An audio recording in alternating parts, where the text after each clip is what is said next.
Chef Chris McKinney. I'm with the McKinney Foundation. Ladies and gentlemen, hello. Hello. Mostly ladies. But my name is Chef Chris McKinney. I'm with the McKinney Foundation, and I'll be showing you a couple different variations of some things that we're accustomed to eating, and some healthier alternatives to making some different southern staples and things of that nature. The first thing I'm going to demo is a fruit chutney. Some of you have heard of a chutney before. Some of you may have not heard of a chutney before. But a chutney is it's a cooked fruit dressing or relish, or it would be comparable to cranberry sauce in essence. So you can make it with peaches, you can make it with apples, you can make it with any fruit that has a bit of a body or a bite to it. Today I'm going to be doing a pear and cranberry chutney. The ingredients that I'm going to be using are pears, cranberries, chopped ginger, chopped shallots, a touch of olive oil, and mustard seed. Now, the combination may sound weird at first, but I'll explain why all of those components make sense. And the reason why I do that, as opposed to just handing you a recipe, is because what if you don't have cranberries? You'll feel like, well, maybe I can't make it. I don't have cranberries. But if I understand to you what the cranberries do to the dish, then you'll say, oh, I can use cranberries. I can use cherries, dried cherries. I can use dried acai berries. I can use goji berries. And as long as you understand the process in which every component plays a part of the entire dish, it will make sense, and you'll be able to play around with it. And I'm a big believer in playing with your food. So don't feel confined to the recipe. Don't feel confined to the ingredients that I use. I'm going to just merely show you the cooking method, and then you'll be able to use your own thing and put your own spin on it your own way. So the first thing I'm going to do is I'm going to get my pan hot, and I'm going to start peeling this pear.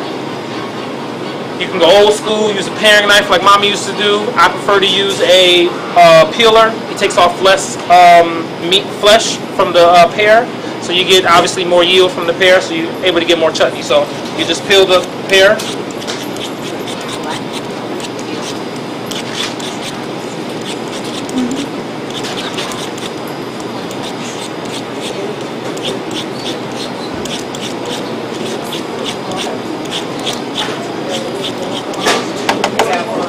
It doesn't have to be perfect. If it's a little skin on it, it's just fine.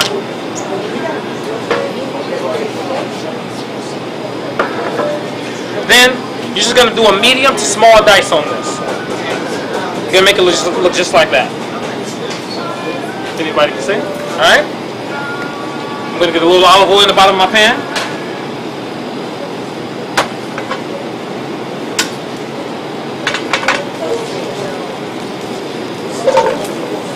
Alright? Going. And we're going to let the sugar start to break the pears down. You want the texture of this pear to be soft. You want it to have but a little bite to it. You don't want it to be mushy like applesauce. You kind of want it to be still apple or pearish or peachish or whatever fruit you use, but you don't want it to be completely mush. So I'm just getting a nice little color, a little caramelization. Caramelization in cooking is where basically you take sugar in anything and you put heat to it. So if you're cooking chicken breasts, everything has a little bit of natural juices or natural sugar in it. When you bring the sweetness to the surface and you give it a brown color, it's called caramelization. So if you're cooking onions and it turns brown, it's called caramelization. If you're cooking apples and they turn brown, you're cooking the sugars, the natural sugars in it. It's called caramelization. So I'm caramelizing my pears right now in just a touch of olive oil. You can use the healthiest thing to use personally is I try to stay away from the least amount of oils as possible. But if I do need to use a little bit of oil, I use a little bit of extra virgin olive oil, or I use something like a safflower oil, or maybe even like a sassafras oil. I use palm oil. That's very popular in West African cooking, and I just enjoy the flavors that they blend to the dish. So, okay, so I'm sauteing this, and then we're going to add my shallots.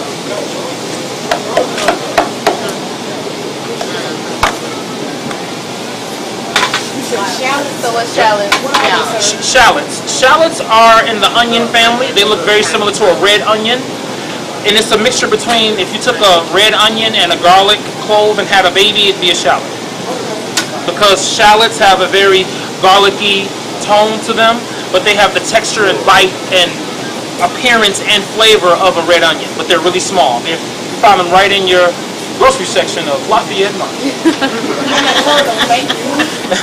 Everything that Chef is using today can be found here in this grocery store, so that's the good part. And that was one thing we wanted to emphasize here. I didn't want to come in and start bringing all of these imported ingredients, and because it's not feasible to, you know, the everyday things that are here. So what was important for the McKinney Foundation is for us to come in Lafayette Market and peruse their wonderful facility, see what ingredients they had, and come up with a menu that can basically give you guys just a different variation of some different things. You know, say for example, you may say, hey, you know what, I don't really like onion in my chutney. I prefer to have no onion at all. You don't have to put onion in it. It still doesn't not make it a chutney because you take any one of these ingredients out. It's the cooking method in terms of breaking down the sugars and the fruit to create a relish. That's what makes it a chutney. So as long as you stay within those parameters, you can do whatever you want. Next I'm going to add is my dry cranberries and my ginger. Now, dry cranberries and the pears and the ginger. We're looking at flavor spectrum. So you have the pear, which is sweet and crunchy. You have the cranberry, which is tart and squishy. You have the ginger, which is a little bit crunchy and zesty. And then you have the shallot, which is a little more savory and soft. So the combination of those three together make a very pleasant flavor to me. And also, as you're tossing these things, and if you can see, you get a little brownness on the pear. That's the caramelization that you want.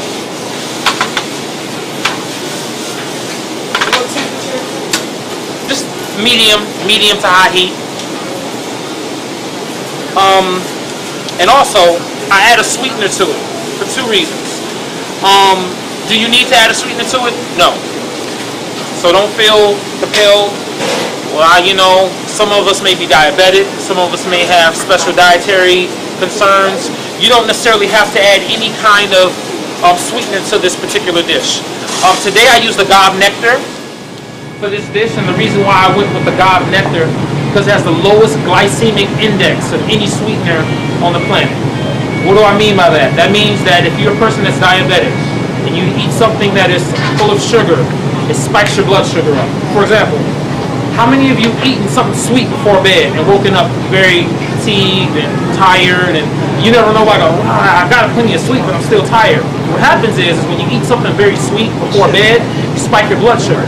And then when it drops, your metabolism can't stabilize it, so you go from one extreme to the other. So when you wake up, you're groggy and fatigued, and you've been laying there the whole time. It's because it's affected your blood sugar. Now, if you would have eaten something with a low glycemic index, like an agave nectar, it won't spike your blood sugar. It'll stabilize itself, and you won't have to worry about the. See what it looks like. They serve it. There are a lot of different brands of agave nectar. Domino makes one. There's a lot of different variations of it, so don't feel compelled to buy Domino, the brand. Okay, so Chef, you use that if you want a little sugar, but the health is better. Yes. Okay. Yes. Yes. That's from the plant? Yes. That is from the agave plant. Yep. Okay. We encourage everybody to fill out the surveys and share your email address, because you can find the recipes through the McKinney Foundation Facebook page, the blog, and through the newsletters that you would get with your email address if you give it to her. If you don't have email, you'll mail it to us. You know what? Do you have anybody that has access to a computer, or do you have access to a computer of any sort? I do, but I don't use it. Okay. You know what? We can talk to Tia and figure it out. But yep, right now everything is web-based. Okay. Yep. Okay, this is the chutney that I'm making with the pears, cranberries, and shallots in here right now. Okay? The next thing I'm going to add is apple cider vinegar. Does it have to be apple cider vinegar? Absolutely not. You can add lemon juice. It can be lime juice. It could be red wine. It could be white wine. It could be anything that has a very high acidity. And what that does, that starts to break down it breaks down the body of the fruit. It makes it break down, but not completely turn into mush. And it kind of speeds up the process and adds a bit of a zinginess and sweetness to whatever you're making. So, my acid of preference is apple cider vinegar. You can use organic, you can use regular, whatever most feasible for you. I'm going to add a fair amount. Could you add 2 cups and it still be fine? Absolutely. Could you add 3 cups and it still be fine? Absolutely. So this is the thing that I always love to emphasize. We're all different people, okay? And as we cook our food, I encourage you to do what feels comfortable to you. Because as long as you're doing what feels comfortable to you, you will continue to cook at home, which will keep you out of the fast food restaurants, and keep you away from the short order cooking, so that you're able to enjoy a nice home cooked meal without feeling the burden or the stigma that comes along with having to do all of these steps. If you don't like dry cranberries, don't add dry cranberries. If you don't like pears, use apples. If you don't like apple cider vinegar, use lemons. Use whatever you like to achieve the flavor. Okay, so Chef Chris, you saying I can make the same dish, but I don't have to use cranberries, I don't have to use whatever kind of fruit I like. I can revamp it right now. Instead of using pear, you can use apple. Instead of using dry cranberries, you can use yours with peaches and... I'm good with peaches. Yep, with peaches, maybe some lime juice with the peaches, and some dried cherries. Yeah, you can go on and on. And it's pretty much whatever you want. Now, this other thing that I'm adding, mustard seed. It adds a little pop to it. You know how when you ate the chutney, you had that little crunchy little pop to it? That's what the mustard seed does. I love mustard seed particularly for that reason. It doesn't add a mustardy flavor to it necessarily. It adds an essence of mustard, but at the same time giving you a different textural feel. And I don't think that people really realize how important texture plays in how we digest food and how we eat food. Things become more palatable and more pleasurable if they feel good in your mouth.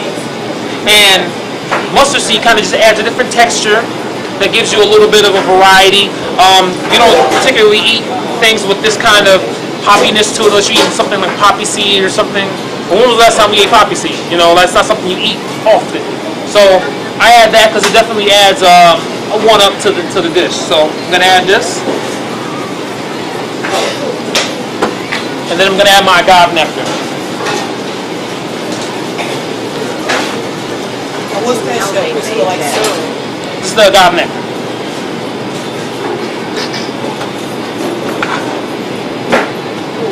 Now, has anyone heard of stevia before? Stevia? Stevia? Anyone heard of stevia? Stevia is a plant that they dry and grind to create sweetener.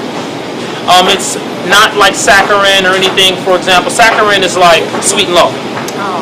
That's saccharin. That's what they make sweet and low out of, saccharin.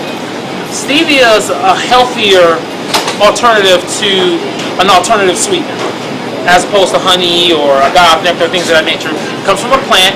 It's organic. It's raw, and it's a gift and a curse because it's extremely sweet.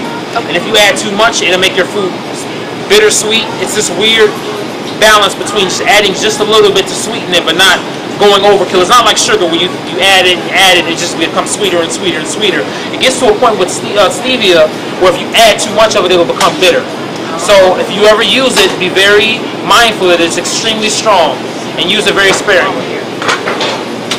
Although Chef Chris is kind of mixing everything together right now, we will have details as far as how much to add on the recipe card, so you can still look at that to determine how much to go about using as far as the products. Okay guys, so you take this mixture, you put it in the casserole pan or leave it in this pan, wrap it, put it in the oven. 15 minutes later you have yourself a chutney. You can have it on the side of nice grilled chicken, nice turkey. It goes particularly well with poultry. So yeah, I hope you guys enjoyed it. Did you guys have some? Yes, we did. It was very good. You guys have any questions about it? Very good. Now you said put it in the oven. How long?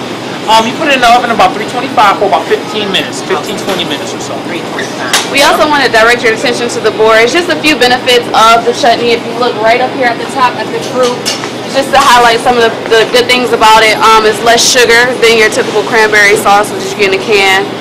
Like you say, you can play around with the ingredients and add or subtract, or kind of make it your own. So definitely take advantage of that with your fruits and your vegetables. Good afternoon. My name is Tia McKinney. I'd like to thank you guys and let you know that there is a second segment that's going to be coming up from 1:30 to 2 o'clock, where the chef is going to be cooking up different menus. But I also want to encourage you and to let you know the purpose of why we're doing this. Lafayette Foods, when they knew that there's an issue with obesity, they said they definitely wanted to do something about this. And our value partner said, let's find a way to provide nutrition information and education for our customers, because they value you, they know that you are part of the community, and they know that your health is important to a thriving and healthy community. So we're doing this. The next session is at 1:30 to 2 o'clock. We also will be doing this again in December. So please, if you like what you've seen, fill out an evaluation form. Let us know what we did well. And if you want to see something different, please put that down. But your health is important to us, and we want to make sure that everyone knows how to make those simple substitutions to make healthy, nutritious meals for yourself and your family. Thank you again. Thank you. Thank you.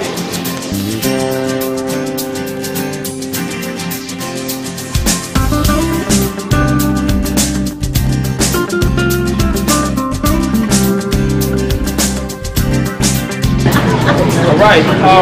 Well, I'm sure we're all familiar with Thanksgiving turkey. We've all done it every year. I think that there's a few key points that's very important to making a very nutritious as well as delicious turkey. And typically what I would do is I would brine it. Unfortunately, brining adds a lot of sugar and salt to your product, and it'll still be delicious. However, you do add a little bit of the, you change the nutritional value of it a little bit because you spike the sodium and you spike the sugar. So, well, my idea is instead of putting everything inside, put it on top, like most people do. But with this variation, what you do is you take a turkey breast. It can be either on the bone or off the bone. For the sake of conversation in this particular situation, I did it off the bone. So take your breast off the bone, you rub it down with three things: a little bit of olive oil, a little bit of Dijon mustard, and some herbs, salt and pepper, and then you roast it in the oven. 350, 375. Easy peasy, right? Now here's the gotcha. As it's cooking, what happens is it releases juices. Most people let the juices run off, and then at the end you take the turkey out, throw the juice away, or maybe make gravy out of it or something like that. What I suggest that you do is you baste it. You lean it like this and you baste it as it's cooking. Come back in 20 minutes, get a little bit more of the liquid, put it back on there. Halfway through the cooking, you drizzle maple syrup on top of your turkey. Right.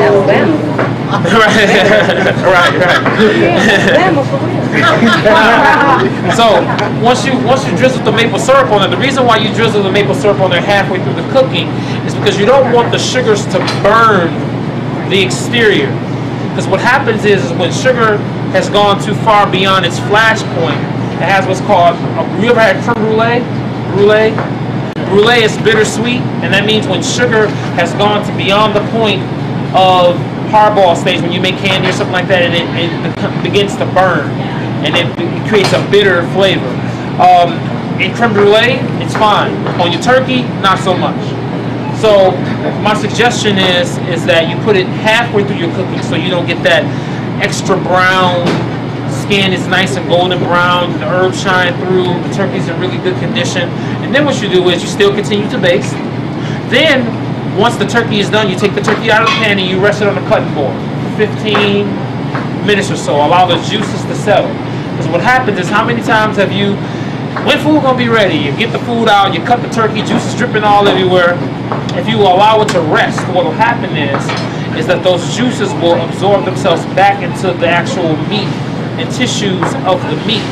But if you cut it right out of the oven, it'll drip and the juice everywhere. And then, I'm not saying that it won't still be a little bit moist, but you definitely lose a lot of moisture by cutting it prematurely.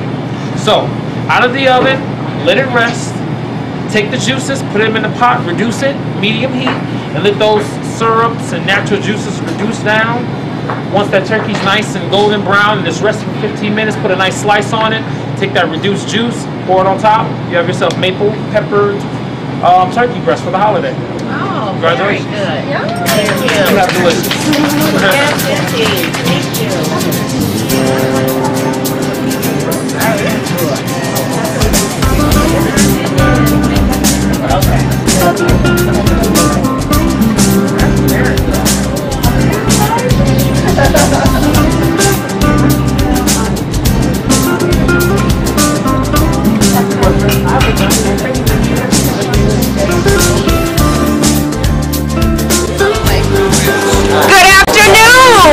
Good afternoon and welcome, shoppers. It is 1:30. We've got Chef Chris. My name is Tia McKinney, and I'm with the McKinney Foundation. And we are here because we've launched our campaign to eliminate childhood obesity. And your grocer, Lafayette Foods, is proud to present this healthy cooking demonstration because they care about you and they definitely want you to prepare healthy, nutritious food for yourself and for your families. So, with that said, all recipes can be sent via email. Please make sure you sign up and leave your email on our sign-up sheet. We will be making sure that we send these out to you right after this. And if you'd like to, we can also send you our monthly newsletters. So please feel free to ask questions. And without further ado, I'd like to introduce Chef Chris McClendon. Hello, ladies and gentlemen. My name is Chef Chris McClendon with the McKinney Foundation. I'll be showing you two things. I'll be showing you first a quinoa pilaf, which is going to take 2 seconds, and then I'll show you the West African vegetable stew and the kind of philosophy behind the West African cooking. First things first, quinoa pilaf. Has anyone heard of quinoa before? Okay, we got one in the house. Okay. Quinoa is a grain. It's very similar to rice, barley, anything else, except it's the only grain on the planet that has the 7 amino acids that are the building blocks of protein. So, what it means is that if you're a person that is on a vegan, vegetarian diet, you're still able to get a great source of protein from a grain, which is quinoa. It's sort of a blank canvas. It doesn't have a very bold flavor, as you guys can see. It's you can make it spicy, you can make it nutty, you can make it savory, you can make it sweet. You can eat it cold, you can eat it hot with the vinaigrette. You can do something as simple as taking cooked quinoa, chilling it, adding it with the vinaigrette, maybe some chopped wilted greens, like for example some arugula, some spinach, maybe some chopped onions, some carrots, and make a cold salad. Or you can eat it hot with some scallions like we have here, or you can eat it hot with some mirepoix, some tomatoes, or some onions, carrots, celery, all that good stuff. And it's a very diverse and versatile grain, much like plain white rice is, except it's 10 times more healthy.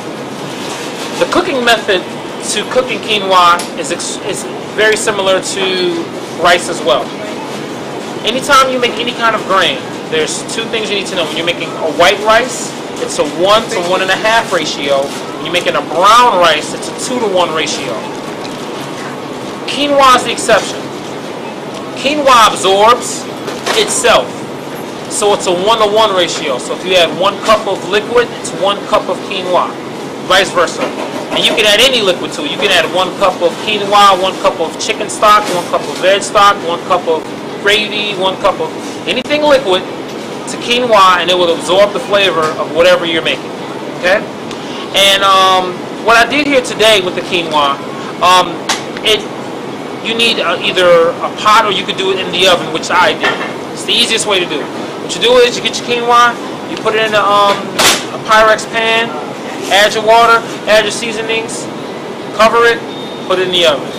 Come back in 20 minutes and quinoa's done. It's not rocket science at all. It's very, very, very simple. It's very nutritious, and it's very versatile. So that's done with the quinoa. Now we're on to the West African vegetable stew. Is anyone familiar with Indian food? Has anyone had Indian cuisine? Has anyone had any Hindu food before? Has anyone had any Jamaican food? Caribbean food? Well, all those things are derivatives of West African food. Based on my research, I found that most recipes and most styles of food originated in West Africa, and their origins trace all the way back to West Africa. So a lot of the same cooking principles and the same ingredient implications that they apply in Brazilian cooking, even Thai food, like the way they utilize a lot of different herbs and spices and things of that nature. It's very similar to West African cooking. One of the staples in, well, there's 3 staples in West African cooking. Chili flakes, chili peppers, usually has cinnamon, peppers. They play on a lot of spices. Where most people, and based on American culture, or as we consider it to be the Western diet, we tend to eat things like, French toast and pancakes and savory things. And we save cinnamon for things that are either dessert-driven or breakfast-driven. In African culture, cinnamon is just as prominent as black pepper, garlic powder, anything else. They use a lot of things that, like I said, save for more sweet or breakfast-driven things. Nutmeg, cinnamon, coriander, all of these very sweet, aroma, aromatic, floral kind of smells and tastes they implement in a lot of their food. What I'm using here is I'm using diced yellow pepper, carrots, sweet potato, celery, onions, diced tomato, chopped scallions, and okra. You can use fresh okra, you can use frozen okra, you can use cut okra, you can use whole okra. They're going to use the okra. What the okra is going to do is bind it all together. How many of you eaten okra before? I'm sure all of us have eaten okra before. Has anyone stewed okra before? I'm sure all of us have eaten stewed okra before. Well, when okra's cooked, it releases that, I'm not going to get all technical, but the slimy stuff and make it all stroke and rope, as they call it in the South.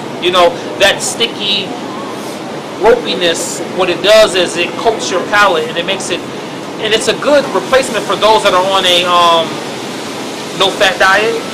It almost tricks your palate into thinking that you're eating something in saturated fat, because that's what saturated fat does. That's the reason why we enjoy potato chips and fried foods and fried chicken, because the saturated fat coats our palate, and it gives us this euphoric feeling of, wow, I'm getting fat. I'm getting, not fat, physically fat, but I'm getting fat as in nutritional fat and things of that nature. So when you eat something with okra in it and it's stewed, that slimy texture almost mimics fat.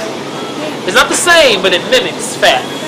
So what you do is you add the okra, you cook all of it down, it makes it nice and stewy, it makes it all come together, and then you're going to make it West African. And the way you do that is by implementing those spices that I told you about, the cinnamons, the thymes, today I'm going to use red chili flakes. I'm going to use cinnamon. I'm going to use thyme, and it's here somewhere. Yep. And I'm going to use black pepper medley, or if you can't find black pepper or peppercorn medley, it's called black peppercorn melange, and that's basically just the French term for medley. Okay. So I'm going to begin making this West African stew. Heat your pan. First thing you always want to do anytime you're making any kind of stews, sauces, stocks, anything, you always want to sweat your onions first. So what happens is when you sweat your onions, and okay, let me go back. Sweating. When you add onions or any kind of onion, shallot, anything of the onion family to a hot pan, it releases natural sugars and juices and things of that nature. When you cook it slow, and you release those juices and the onion turns transparent, it's called sweating. What it does is it amplifies the flavor of your dish. It adds a certain sweetness to it. Have you ever had something and it just tastes way too oniony? That oniony flavor is that because they didn't allow the natural juices to start breaking those things down and making it more mellow and sweet. It's kind of raw. So what you want to do is make sure that the pan is hot. A touch of olive oil, not much oil at all, just enough to coat the bottom of the pan. You're gonna throw your onions in. You can move that around.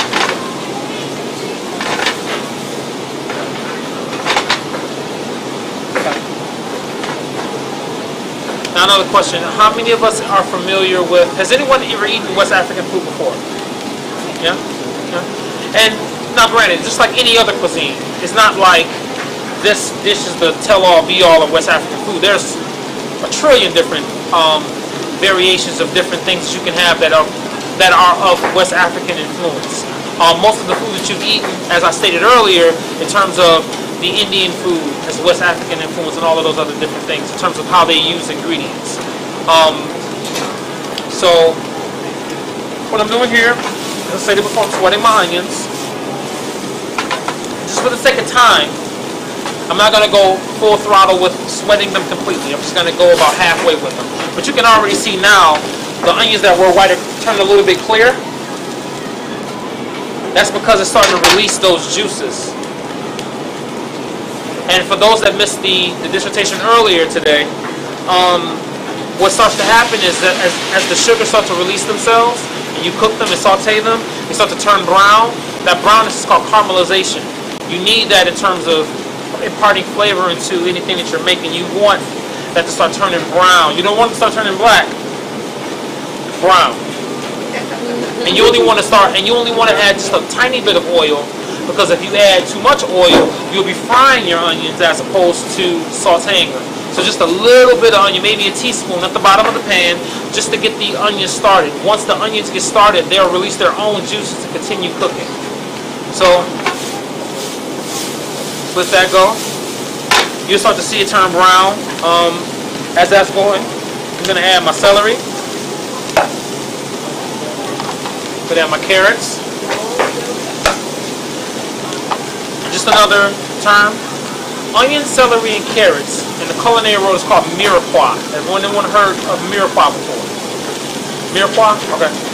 Mirepoix is like a soup starter.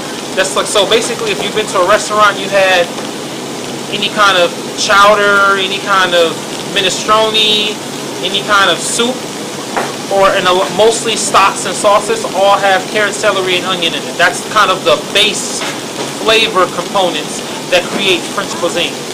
Now, the West African influence has peppers in it.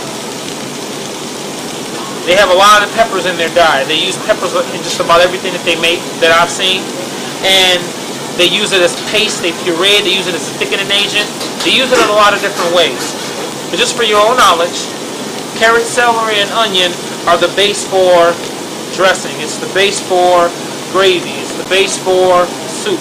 It's the base for a sauce. You know,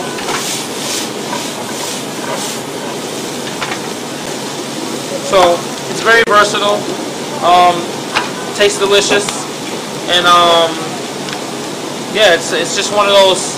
It's one of those staples and one of those foundational ingredients, components that you need to create good flavor or stew or stock. You need that trinity of the carrot, celery, and onion. And for the sake of West African influence, peppers as well. Has anyone heard of a parsnip before?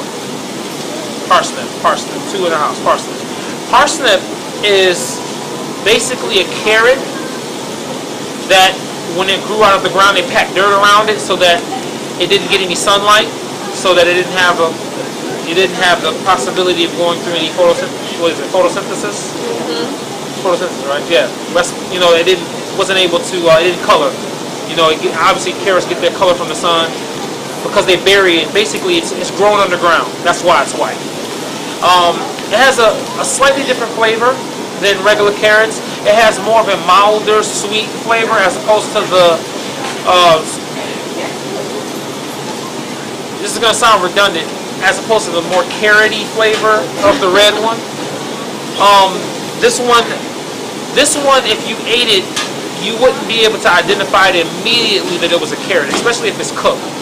Whereas a carrot tastes like a carrot when you eat it. This is a little bit like, what is that? That tastes different. It could possibly be a turnip. It could possibly be diced rutabaga, because it has a more of a milder sweet flavor to it. But we're going to add this to it as well.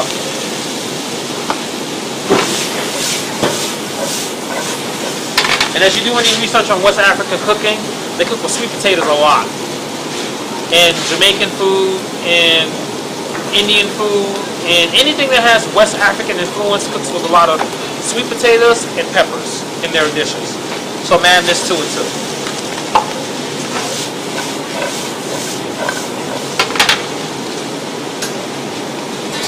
Then I'm going to add my diced tomatoes. You just move this all around. Let it just be happy together in the pan. And then I am going to add vegetable stock to this. Can you use chicken stock? Absolutely. Did you use beef broth if you wanted to? Absolutely. You need some kind of broth or stock, or if you just want to use water, it'd still come out just fine. But for the sake of the demonstration today, I'm going to use Emerald's vegetable stock. It doesn't have to be Emerald's, it could be anybody that you want it to be.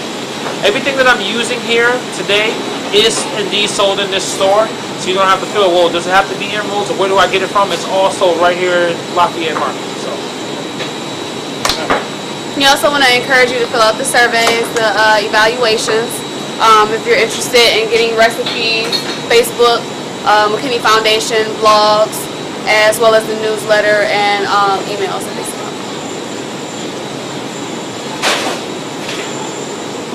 Any questions?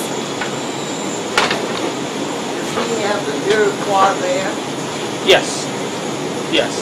The mirepoix is what I added first. That's the onion, celery, and carrots. Oh, that's the mixture. Yep, the mixture is together is mirepoix.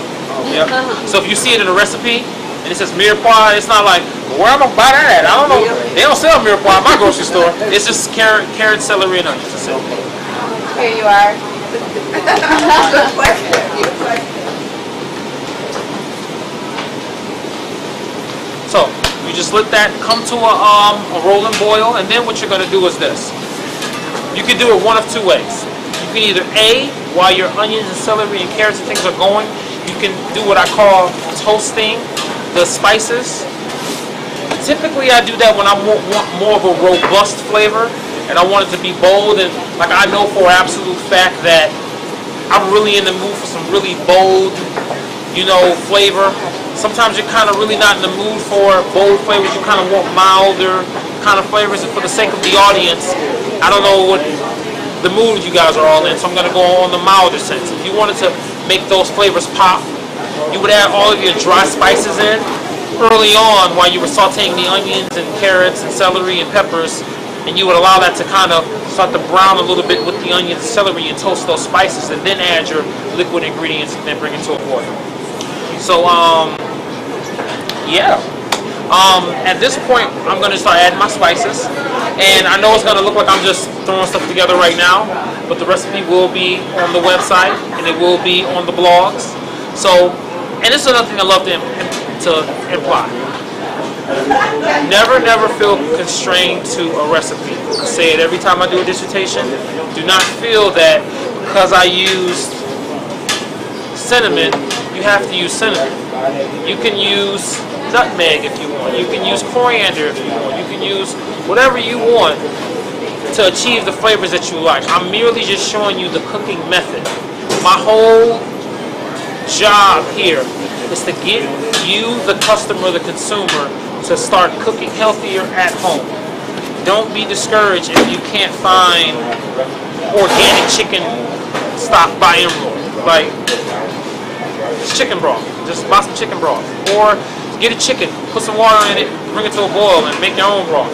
It's not difficult. It's very easy, and the more that you understand the theory behind it, you will understand that it's very simplistic to eat healthy at home. all of our palates are driven on texture and flavor and temperature. So you may want something cold, spicy, and crunchy. You may want something soft, hot, and salty. It just depends. And playing off of those three things, there's an infinite amount of possibilities to create flavors. So please, have fun with the recipes. If you want to add peas to this, by all means. If you want to add white potatoes to it, by all means. If you want to add apples to it, whatever you like, put it in there. You know, because at the end of the day, it's about cooking healthy. And as long as you're eating fresh, you can eat as much as you want. You don't have to feel like, oh, maybe I shouldn't have eaten that, I overate. You can eat this whole pot and feel good tomorrow. I promise you. How many calories? Well, I don't know exactly how many calories this is right here. If I had to guess, I would say a serving, an 8-ounce serving, is probably somewhere in the ballpark of about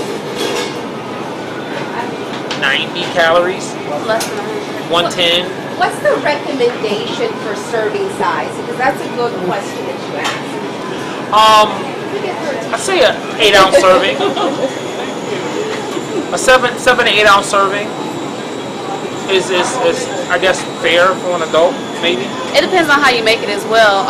Everything you use have different serving size and different calories. So depending on if you pay attention to the nutrition label of everything that you add in there, look at the serving size and kind of measure what you put in there, and that's how you can kind of determine how much your meal is as far as the calories.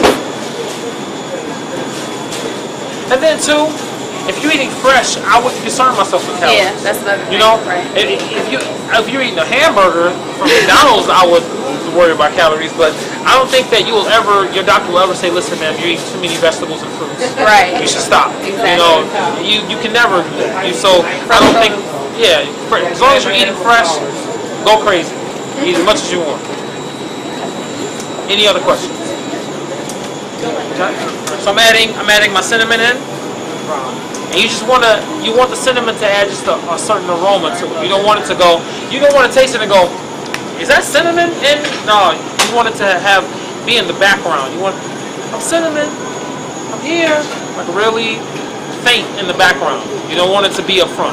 So you can put this amount, you look at it, just like when you add salt to something. You don't just start dumping in salt. You look at it and go, okay, this amount needs about this much salt. So you judge it the same way. Because of this amount, I'm just going to add just a little pinch of cinnamon. That's all I want. I just want the aromatic of it. Add some thyme.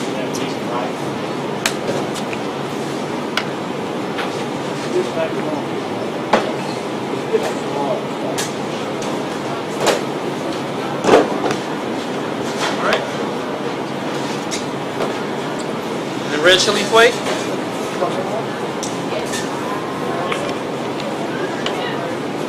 And a little bit of salt.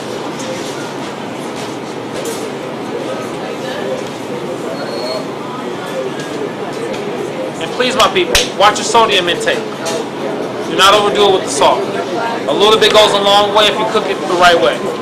I think that we've become accustomed to over-seasoning our foods just based on culture, and that's something that's detrimental to our health in terms of blood pressure and controlling good blood flow in our bodies.